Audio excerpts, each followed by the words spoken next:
Neil Gibson, a wealthy American mining magnate, asks Sherlock Holmes to help Grace Dunbar, the governess accused of killing Gibson's wife. Against her stand a note bearing her name and a revolver found among her belongings, while Holmes and Dr. Watson leave Baker Street for Gibson's Hampshire estate. On October 1st, 1945, Basil Rathbone and Nigel Bruce star in The Adventures of Sherlock Holmes, Episode 186, adapted from Sir Arthur Conan Doyle by Dennis Green and Anthony Boucher. This mutual broadcasting system presentation was sponsored by Petri Wine. Here is the original broadcast. On a cold and foggy day in May of 1886, a young doctor named Arthur Conan Doyle set aside his medical practice for the afternoon, took pen in hand, and began to write a mystery novel. The doctor-turned-writer did not realize then what a lasting effect his works would have on literature. Hello, and welcome to two more new adventures of Sherlock Holmes. My name is Harry Bartell, and I'm proud to say that I was the announcer on the Sherlock Holmes radio series starring Basil Rathbone and Nigel Bruce.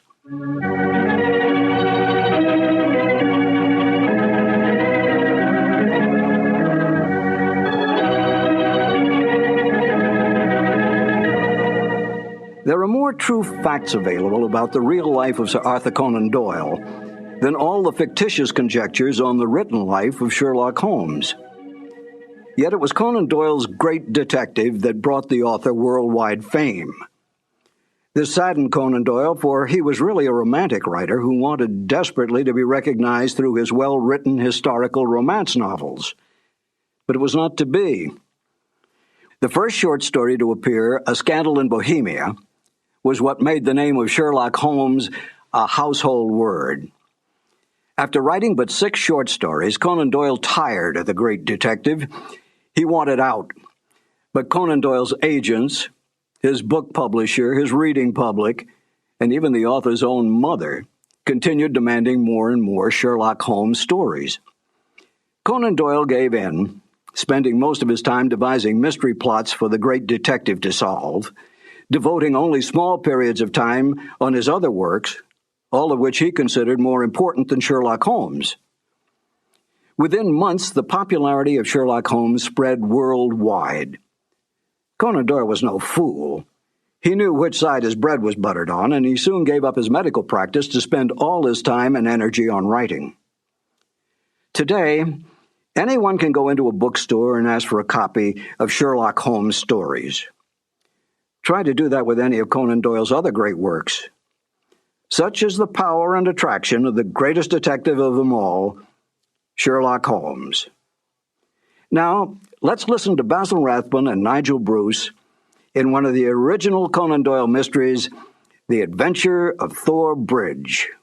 This episode from the life of Sherlock Holmes will be transmitted to our men and women overseas by shortwave and through the worldwide facilities of the Armed Forces Radio Service. Petri Wine brings you Basil Rathbone and Nigel Bruce in the new adventures of Sherlock Holmes.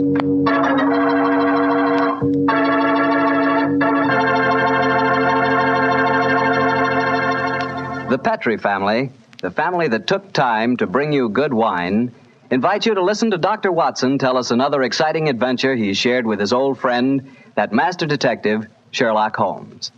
And while you're settling back comfortably in your chair, mind if I tell you about something I'd like you to share with me? It's a glass of Petri California Sherry. Of course, most people think of Petri California Sherry as the one wine that's really swell any time, but personally, I like a glass of that Petri Sherry just before dinner. You know, that's the time you're a little on edge, you've just finished your day's work, and you're waiting for your dinner, and, well, that's when you want to lean back and take it easy. And boy, that's the time a glass of Petri Sherry tastes like something just too good to be true. Try it. Petri Sherry is the perfect before-dinner wine. And incidentally, if you like your sherry dry, not sweet, then you'll find that Petri Pale Dry Sherry is just made for you. The important thing is the Petri label, because when it says Petri, it always means good wine.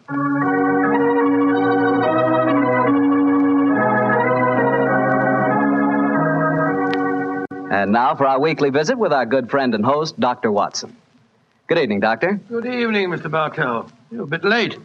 I've been keeping some dinner hot for you. Here, pull up your chair and join me. That's very nice of you. Thanks, Doctor. Are you all set with tonight's story? Yes, my boy, I'm all set, as you call it. As a matter of fact, I was going over my notes on the case just before you arrived. Last week, you hinted that a beautiful girl figured prominently in your adventure. That's quite right, Mr. Bartell. An extremely beautiful girl. In fact, I often used to say to Sherlock Holmes that if I'd been a little younger at the time, I might... Oh, well, you haven't come here to listen to my personal reminiscences. You want to hear the story that I called The Problem of Thor Bridge. That's what you promised us, Doctor. How did it begin? On a windy morning in October... In the 1890s it was. As I was dressing, I observed how the last remaining leaves were being whirled away from the solitary plane tree which graced the yard behind our Baker Street house. I descended to breakfast, prepared to find my companion in depressed spirits, for, like all great artists, he was easily impressed by his surroundings. But, to my surprise, he was in an unusually gay mood. As I entered the room, he looked up at me and, with a smile, spoke. Good morning, my dear fellow. Hope you slept well. Splendidly, thank you, sir. I'm so glad. Well, you're very solicitous this morning. I think you must have got a new case. Am I right? The faculty of deduction is certainly contagious. Yes, I have a new case. After a month of trivialities and stagnation, the wheels revolve once more. Good. Tell me all about it. Well, as yet, there isn't much to tell. Have you ever heard of Neil Gibson? Neil Gibson? Oh, yes. Something to do with gold mining, isn't he? A great deal to do with it, my dear fellow. In fact, he's considered the greatest mining magnate in the world. About 5 years ago, he bought a large estate in Hampshire. Perhaps you've read of the tragic death of his wife. Oh, yes, of course, I remember the case now. She was murdered by a jealous governess who was in her employ, wasn't she? That point will be decided when the lady in question, Grace Dunbar, I believe her name is, comes up for trial at the forthcoming Winchester Assizes. In any case, it's hard for me to see what I can do for my client at this late date. Your client? Oh, yes, I forgot I hadn't told you. I'm getting into your involved habit of telling a story backwards. Better read this letter. Came this morning. Oh, let's have a look. Dear Mr. Sherlock Holmes, Miss Dunbar is innocent. I can't see the finest woman in the world go to her death without doing everything possible to save her. I shall call on you at 10:30 tomorrow morning to discuss the matter. Yours faithfully, Neil Gibson. Good gracious me. There you have it, Watson. That is the gentleman I await. Do you know anything about his dead wife? Only what I've been reading in the papers. Apparently she was past her prime, which was the more unfortunate as this Miss Dunbar, who superintended the education of the two young children, is reputed to be a very attractive young lady. The eternal triangle, eh? Well, where did the murder take place? On Gibson's estate in Hampshire. His wife was found in the grounds nearly half a mile from the manor house, late at night, clad in her dinner dress with a shawl over her shoulders and a revolver bullet through her brain. Any weapon found near her? No, there were no clues found at the scene of the crime. What made them suspect the governess? Well, in the first place, there was some very incriminating evidence. A revolver with one discharged chamber, the caliber corresponding with a bullet in the dead woman's head, was found on the floor in Miss Dunbar's wardrobe. Oh, was it? Pretty damaging evidence, Holmes. So the coroner thought. And to make the case even blacker against Miss Dunbar, the dead woman had a note on her making an appointment at that very spot. And the note was signed by the governess. It seems obvious that the girl's guilty, and the motive's clear. Mr. Gibson would be a great catch for a young girl. Love, fortune, power, all dependent on one life. Possibly, Watson, but circumstantial evidence can be very misleading at times. There's the gentleman in question, unless I'm very much mistaken, considerably before his time. I can see him from the window here. Formidable-looking fellow. Must be well over 6 foot tall. Judging by the way he's wrenching at that doorbell, he's a man with a violent temper. Mrs. Hudson's opening the door to him now. Meet him on the stairs, will you, old chap? It'll save Mrs. Hudson a journey. Sure. Up here, sir. Thank you, Mrs. Hudson. All right. Are you Mr. Sherlock Holmes? No, indeed. I'm his colleague, Dr. Watson. Come along in, won't you?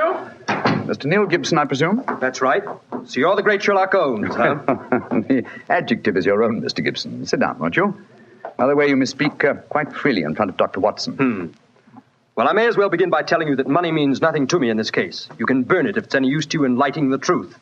Miss Dunbar is innocent, and it's up to you to prove it. Just name your fee. Mr. Gibson, my professional charges are on a fixed scale. I don't vary them except when I omit them altogether. Very well. I imagine that you've read the newspaper reports of the coroner's inquest. Yes, very thoroughly. I don't see that I can add anything that'll help you. But if there are any questions you'd like to ask, I'll answer them. Thank you. First, what were the exact relations between you and Miss Dunbar? I suppose you're within your rights in asking such a question, Mr. Holmes? We will agree to suppose so, shall we? Then I can assure you that my relations with Miss Dunbar were always those of an employer towards a young lady with whom he never conversed or even saw, except in the company of his children. Oh. Rather a busy man, Mr. Gibson, and I've no time or taste for aimless conversation. I wish you good morning. What the devil do you mean by this, Mr. Holmes? My dear sir, the case is difficult enough without your giving me false information. Meaning that I lie, sir? I was trying to express it as delicately as possible, but if you insist on the word, I won't contradict you. Why, you confounded... Don't be noisy, Mr. Gibson. Please don't be noisy. I find that after breakfast, even the smallest argument is unsettling. I suggest that a stroll in the morning air and a little quiet thought will be greatly to your advantage. I suppose I can't make you take the case, but you've done yourself no good this morning, Mr. Holmes. I've broken stronger men than you. No man ever crossed me and was the better for it. Good morning, Mr. Gibson. You've a great deal yet to learn. Well, my soul, Holmes, you were unusually severe with him. I dislike liars, Watson, and I cannot tolerate arrogance, particularly when it's coupled with great wealth. Well, how did you know about his relations with the governess? I didn't. It was pure bluff. Bluff? It certainly worked. Think he'll come back? Oh, of course he will. He needs my help too badly. He'll probably change his mind before he's halfway down the stairs. Come in. Mr. Gibson. Just saying to Dr. Watson that I was certain you'd be back. I've been thinking it over, Mr. Holmes, and I feel that perhaps I was hasty in taking your remarks amiss. Just the same, I can assure you that the relations between Miss Dunbar and me really don't affect this case. Surely that is for me to decide, Mr. Gibson. You see, Mr. Gibson, my friend is like a doctor. He wants every symptom before he can give his diagnosis. Fire away, Mr. Holmes. What is it you want to know? The truth. I can give it to you in very few words. To begin with, I met my wife when I was gold mining in Brazil. Your wife was Brazilian by birth, wasn't she, sir? Yes, doctor, and very beautiful. Well, to make a long story short, I fell in love and married her and brought her to England. After a few years, I realized that we had nothing, absolutely nothing in common. And then I suppose this young governess, Miss Dunbar, arrived on the scene. That's right, Mr. Holmes. Well, the story should be obvious to you from there. You fell in love with this girl, I suppose, sir? Who could help it? Did you suggest marriage to her? Yes, though I knew that my wife would never divorce me. I see. Then you made an utterly insincere proposition to her. Now, look here, Mr. Holmes. I came to you on a question of evidence, not of morals. I'm not asking for your criticism. It's only the young lady's sake that forces me to touch your case at all. Now, tell me, sir, what is your own opinion as to Miss Dunbar's guilt? It's very black against her, I can't deny that. One explanation of the tragedy did come into my head, Mr. Holmes. I give it to you for what it's worth. Pray continue, Mr. Gibson. My wife was bitterly jealous. She was half crazy with hatred.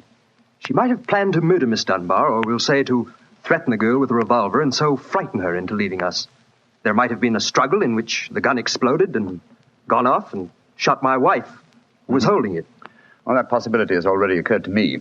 It's the only obvious alternative to deliberate murder. The revolver, Holmes, was found on the floor of the governess's wardrobe. Now, Mr. Gibson, I should like to examine your house and the scene of the murder as soon as possible.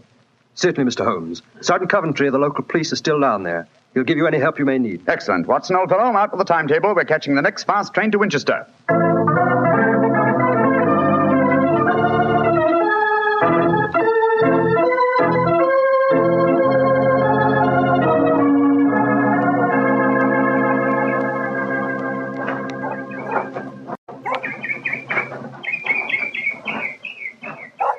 So if I have to have someone else on the case, I'd rather have you, Mr. Holmes. The yard gets called in, then we local police loses all credit for success. Generally gets blamed for the failures. Now I've heard that you play straight. I don't appear in the matter at all, Sergeant Coventry. If I can clear it up, I don't ask to even have my name mentioned. Well, that's handsome of you, I'm sure. And I know your friend Dr. Watson can be trusted, too. Oh, don't worry, my dear fellow. We won't steal any of your thunder. Well, that's nice and friendly of you, Doctor. Well, come on, gentlemen. I'll walk you down to the bridge. That's where we found Mrs. Gibson's body. It's not far from the house here.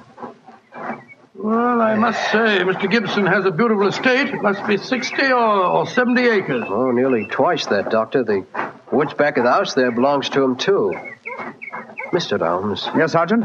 There's a question I'd like to ask you. A question I wouldn't ask anyone else. Then please ask it.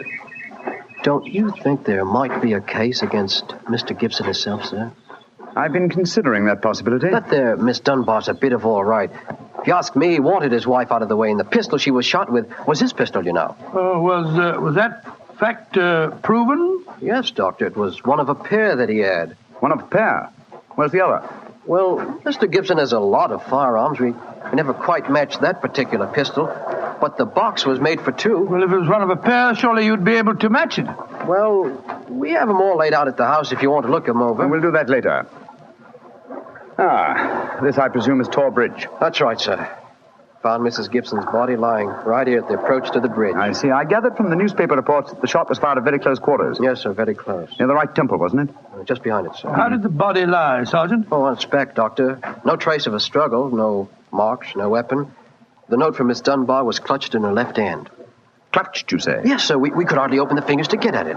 That's of greatest importance. It excludes the idea that anyone could have placed the note there after death in order to furnish a false clue. What did the note say, Sergeant? Little enough, Doctor. It just said, I will be at Thor Bridge at 9 o'clock, and it was signed Grace Dunbar. Did Miss Dunbar admit writing it? Oh, yes, sir. What was her explanation? She wouldn't say nothing. Said she was saving her defense for the trial. Yes, it seems odd that Mrs. Gibson was still clutching that note. Seems perfectly natural to me. Oh, come now, old fellow. Argue the thing out logically. If the letter is genuine, it was certainly received sometime before the tragedy, say an hour or two. Why then was the dead woman still clasping it in her left hand? Why should she carry it so carefully? She certainly didn't need to refer to the note at all at the interview. Doesn't it strike you as rather strange? Well, now you put it that way, it does seem a little peculiar. Hello. Did you notice this, Sergeant? Oh, you mean that chip out of that stone on the underside of the parapet of the bridge, sir? Yes, I noticed it. Didn't think nothing of it, though. It's a very large chip. Yes, but it's been done recently. Notice how the stonework is white just here. It took some violence to do that. Hand me your cane, Watson, will you? Here you are, fella. Thanks. Yes. It's a hard knock. And in a curious place, too. But it's 15 feet from where we found the body, Mr. Dow. Yes, Holmes, I don't see how it could have any connection with Mrs. Gibson's murder. Possibly it hasn't. But it's a point worth noting. There were no footprints, you say, Sergeant? None, Mr. Holmes. The ground was as hard as iron. It's been a very dry summer, and we haven't had any rain to speak Yes, of this pity. year. Well, Sergeant, I'm much obliged to, and now I think we'll get back to the house. Right. Cesar's sure where the firearms are, sir. Oh, who is Cesar? Oh, funny kind of a bloke. Brazilian he is. Brazilian, eh? Like Mrs. Gibson? Yes, Mr. Holmes. Comes from the same town that she does, as a matter of fact. Something very fishy about him, if you ask me. Now, if you'll excuse me, gentlemen, I'm going to take a little stroll around the grounds. You started me on a new train of thought in this case, Mr. Holmes. Oh, I'm delighted, Sergeant. I'll get back to the house.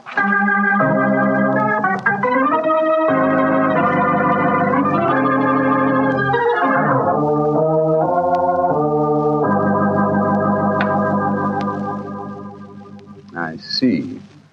And these are all the firearms in Mr. Gibson's possession, eh, Cesar? Except for the revolver that is missing from the case.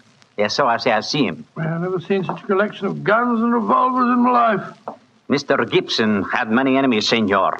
He always sleep with a loaded pistol beside his bed. He's a man of great violence. There have been times when all of us were afraid of him. Did you ever witness physical violence towards Mrs. Gibson? No, senor. I cannot say that I have.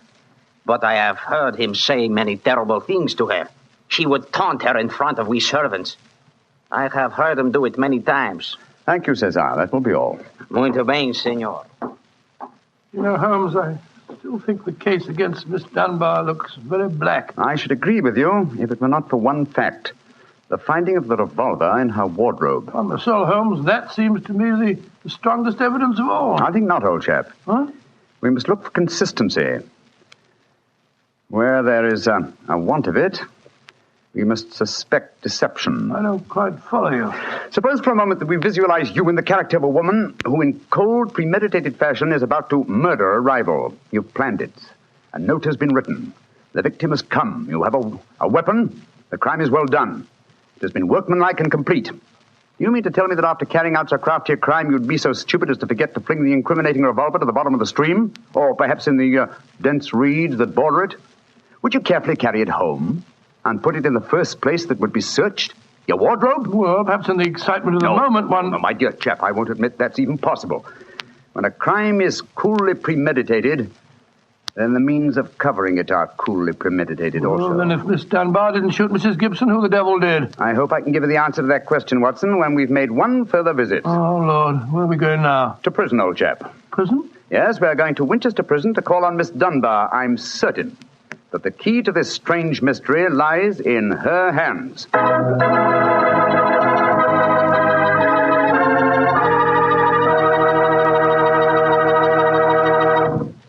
You'll hear the rest of Dr. Watson's story in just a few seconds. Just time enough for me to remind you that the easiest way to make good food taste better is to serve that good food with a good Petri wine. If you like a red wine, well, you want a Petri California Burgundy. If you'd rather have a white wine, then you want a Petri California Sauterne. But red or white, Petri Burgundy or Petri Sauterne, you're choosing a dinner wine that's sure to turn a simple meal into a feast. Your whole family and all your friends will love Petri, the wine that makes good food taste better.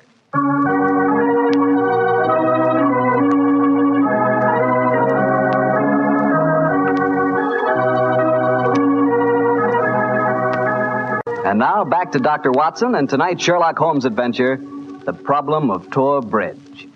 Well, Doctor, did you go to Winchester Prison and see Miss Dunbar? We did, Mr. Bartell. An hour later, found the two of us sitting in a dank and gloomy cell, talking to one of the most beautiful girls that I've ever seen. Her bright, flashing eyes and her air of quiet confidence seemed sadly out of place in such a setting. Holmes spoke to her quietly, soothingly. Dunbar, tell us of your true relations with the dead woman. She hated me, Mr. Holmes. She hated me with all the passion of her distorted mind. Please tell us exactly what happened on the evening of Mrs. Gibson's death. Well, I received a note from her in the morning. A note imploring me to meet her at the bridge after dinner that night. She said she had something important to say to me. Did you keep that note, Miss Dunbar? No, Doctor. She asked me to destroy the note, so I burned it in the schoolroom grate. I saw no reason for such secrecy, but, well, I did as she asked. And yet she kept your reply very carefully. It's interesting. Tell me what happened when you met her that night. When I reached the bridge, she was waiting for me. I won't tell you what she said, but she poured out her whole wild fury in burning, horrible words. I didn't answer. I couldn't. It was dreadful even to look at her. She was like an insane woman, standing there screaming disgusting insults at me. I put my hands to my ears and rushed away. Where was she standing when you left her? Within a few yards of the spot where her body was found later. And yet, presuming she met her death shortly after you left her, you heard no shot. No, I heard nothing. But I was so upset, Mr. Holmes, that I rushed straight back to my room. Did you leave it again that night? Yes. When the alarm came that Mrs. Gibson was dead, I ran out with the others. Did you see Mr. Gibson? Yes, Doctor. He had just returned from the bridge when I saw him. He had sent for the doctor and the police. This pistol that you found in your room, have you ever seen it before? Never, Mr. Holmes, I swear it. When was it found, Miss Dunbar? Next morning, when the police made their search. It was on the floor of my wardrobe where I keep my shoes. You had no idea how long it had been there? Well, it hadn't been there the morning before. How do you know? Because I had tidied up the wardrobe that day. I see. Then someone must have come into your room and placed the pistol there in order to incriminate you. I'm certain of it. Oh, when could they have done that? Well, it could have been at meal times, or when I was in the schoolroom with the children. Yes. Miss Dunbar, on examining the scene of Mrs. Gibson's death, I noticed that a piece of stonework on the underside of the parapet of the bridge had been broken away. Can you suggest any possible explanation for that? Oh, surely it must have been a mere coincidence, Mr. Holmes. Possibly. But why should it appear at the very time of the tragedy and at the very place? Could it possibly be that... Why, yes, of course. Idiot. Why didn't I think of it before? Come along, Watson. Where are we going, Holmes? Back to Thor Bridge, old fellow. As fast as we can get there. What have you found out, Mr. Holmes? The answer to this mystery, I hope, my dear young lady. You will get news before the day is out. And meanwhile, take my assurance that the clouds are lifting and that the light of truth is breaking through.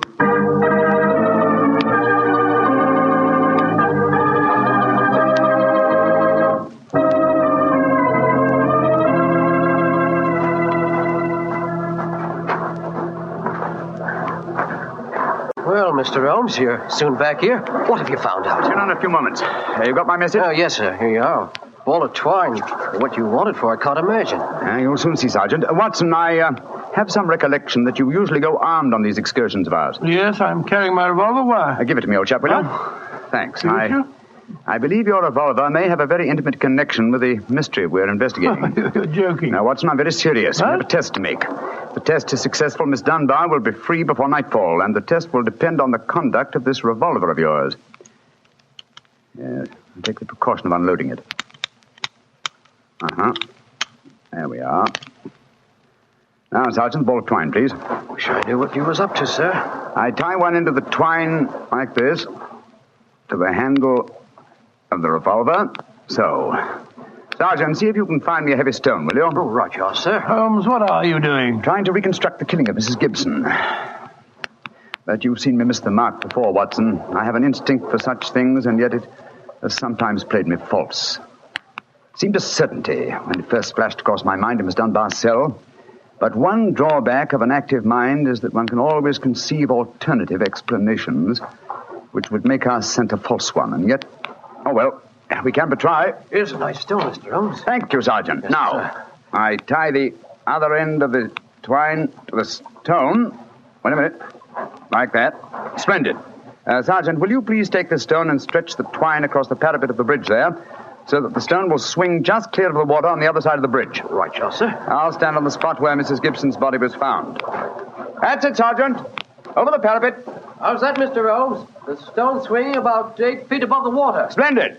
Now, Watson, watch closely. I raise the revolver to my head. Careful, Holmes, careful. Don't worry, old chap, it's not loaded. Now, let us imagine I am the late Mrs. Gibson. I raise the revolver to my head and fire it. Instantly, my fingers release their grip and...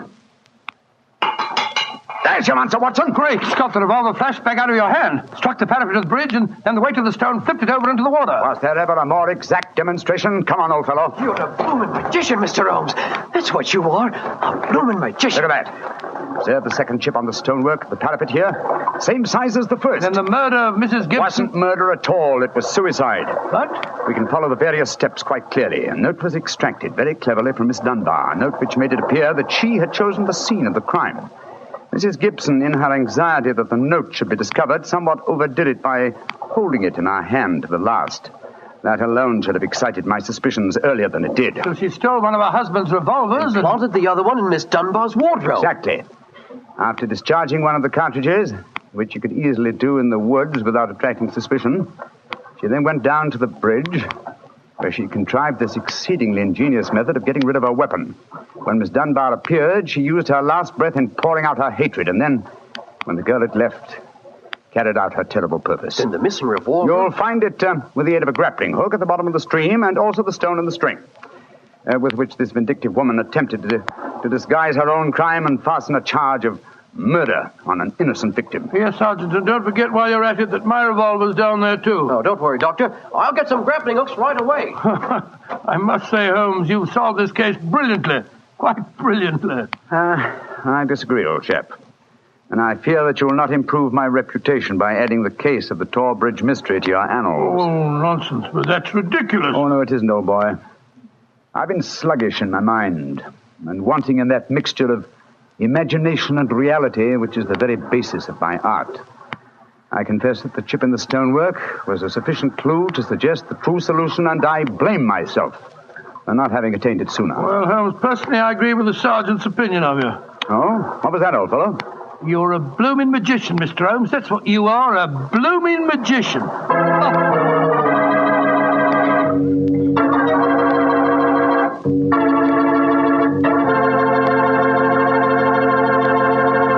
Well, Doctor, Holmes really was a magician. That is, if you did find Mrs. Gibson's revolver and your own in the stream. We found them all right. You don't think I'd tell you the story otherwise, do you?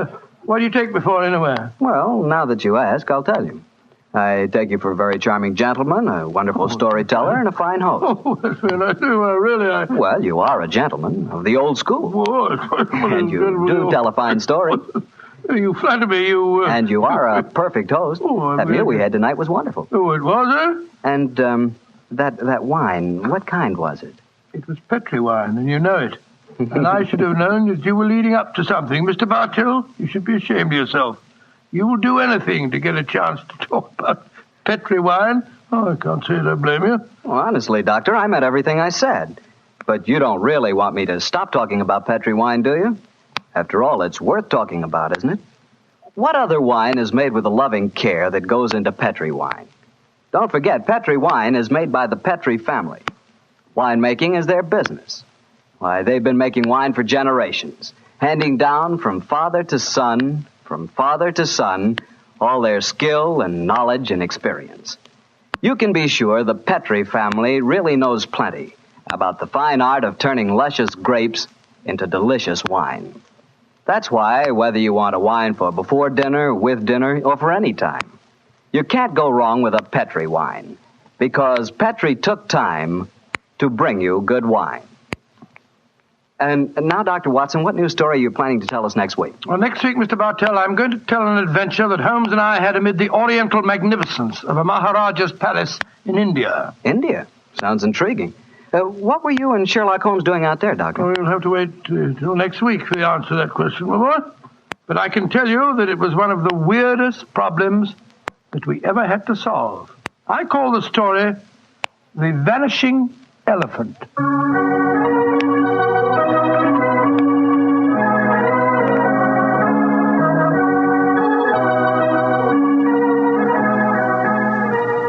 Tonight's Sherlock Holmes adventure is written by Dennis Green and Anthony Boucher and is adapted from the Sir Arthur Conan Doyle story, The Problem of Thor Bridge. Mr. Rathbone appears through the courtesy of Metro-Goldwyn-Mayer and Mr. Bruce through the courtesy of Universal Pictures, where they are now starring in the Sherlock Holmes series. The Petri Wine Company of San Francisco, California, invites you to tune in again next week, same time, same station. Oh, the Petri family took the time to bring you such good wine. So when you eat and when you cook, remember Petri wine. To make good food taste better, remember... Petri wine. This is Harry Bartell saying goodnight for the Petri family. Sherlock Holmes comes to you from our Hollywood studios. This is the Mutual Broadcasting System.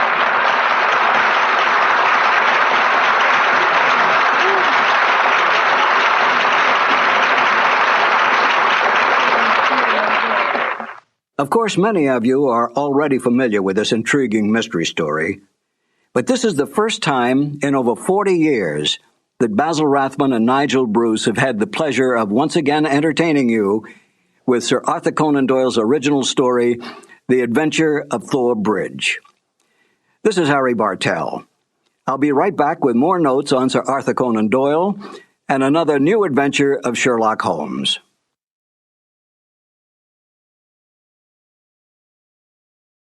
This concludes The Adventures of Sherlock Holmes, The Problem of Thor Bridge. Follow The Adventures of Sherlock Holmes for more classic broadcasts.